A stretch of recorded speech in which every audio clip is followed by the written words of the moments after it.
everybody, I'm Tom Vasel. Welcome to Week in Review, where we go back over all the videos we did the past week, tell you short summaries of them, and if you want to know more, we got links to each and every video in the description below. All right, enough hearing from boring old me. Let's get started. Hey everybody, I'm Garcia. Here's what I reviewed last week. So I did a comparison between Herbaceous and Herbaceous Pocket Edition. Check that out if you want to see the size differences and what's been changed. And then I reviewed Fairy Prank, which I rate a 7 out of 10. This is a very simple, silly kind of game in which you put things in a box, shake it, and try to figure out which of the things that got put in there originally are now missing because the prankster removed them. It's very cute, silly, well-produced, great production value, and just a fun activity. I enjoyed it. I reviewed 25 Words or Less, which I rate a 7.5 out of 10.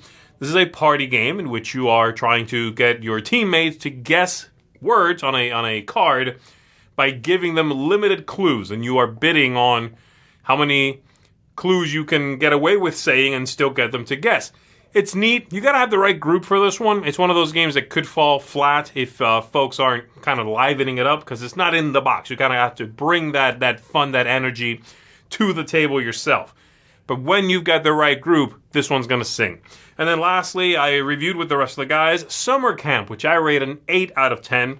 I think it's a wonderful, it's a deck building game. It's a wonderful introductory kind of deck building game. It's just a simple card game in which you can buy these cards and then play them to move along paths at summer camp and do little activities and whatnot. Very clean, extremely welcoming game. Bright theme. I have a couple of issues with the production. I don't like the card quality. They feel a little rubbery, but everything else is wonderfully produced. And this is a game I would happily recommend to just about anybody. I think most people will like the theme, and I think a lot of people will be able to just jump right in and play. So, quite nice. And that's it for me. My name is Garcia. See you on the next one. Hello everybody, this is Graeme Anderson, and this week I looked at Alhambra Roll and Write. I had high expectations for this roll and write game due to its pedigree, but felt a little let down. I felt the individual players' turns offered a few interesting choices, but the biggest issues for me was that all players were not involved with the active player's turn, and since a player really couldn't pre-plan their turn, turns tended to be slow, which means more waiting than I'd like. I gave this one a 6 out of 10, and that's it for this week. Hey everyone, Chris Yee here. I did 3 videos this week. 2 of them were reviews, both of them deck building games. So the first one was Aeons and Outcasts. This is the 5th box in the Aeons and line. I appeared to be the person in the office that likes them the most. I gave this one an 8.5.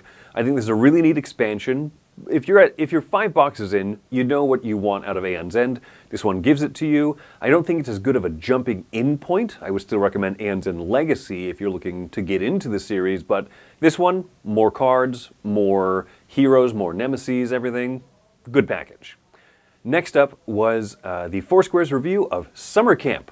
I gave this one a 9. I absolutely adore this game. It's simple, it's approachable, it has a fun theme, it's really good to introduce people to deck building games, and it's also good to just play with people that don't even know what they are, but also I have a lot of fun with it. I want to keep coming to, back to the table, mixing the different types of decks together and playing it. Highly recommend it. The last video I was in was not a review, it was actually the board game story for Dune Imperium. If you have not watched these, this is where Fulvio Pisani, who has his own channel, he does these amazing, very theatrical representations of board games in Italian, and so I work with them to do the English voiceover for it, so go ahead and check that out. That's been my week. Thank you so much. Hey there everybody, it's Mike DiLisio, and this week I reviewed 2 games. First, I was part of a Foursquare's review for Summer Camp, an introductory level deck building game based around going to summer camp. Very cute.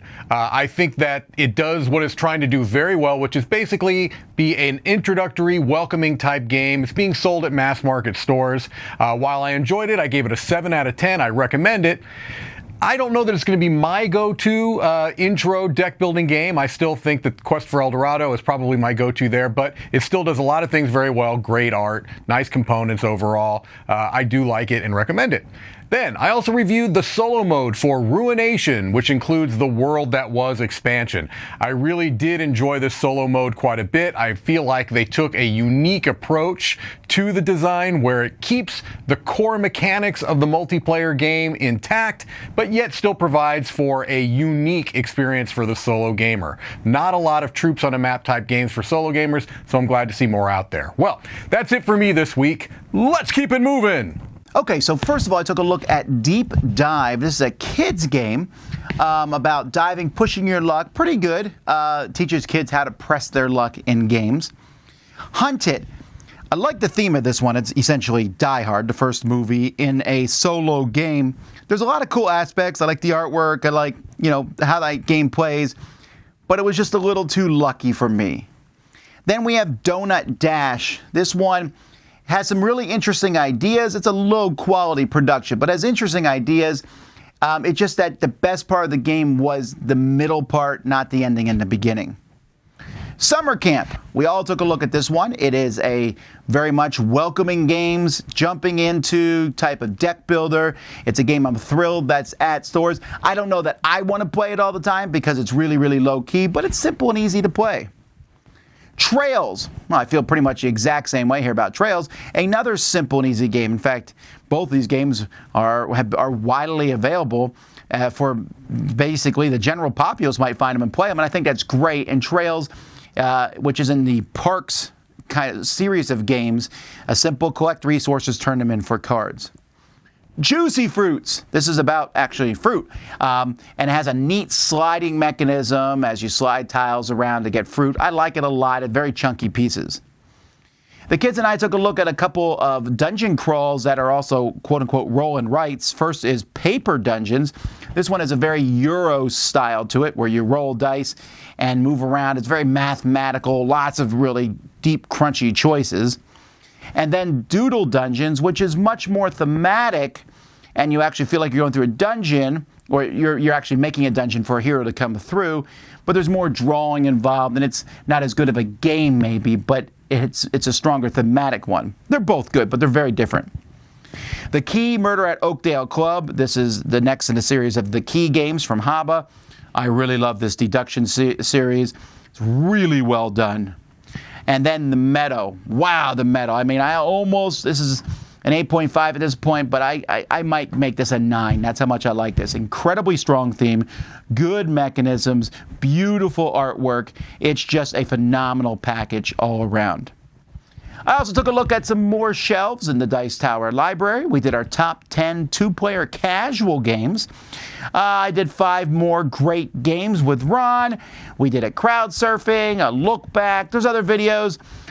Some of the things got canceled this week because we're still kind of rolling back into things, but it's on board. We got more cool things. We did a playthrough on Friday, and so there's a lot of cool videos coming your way.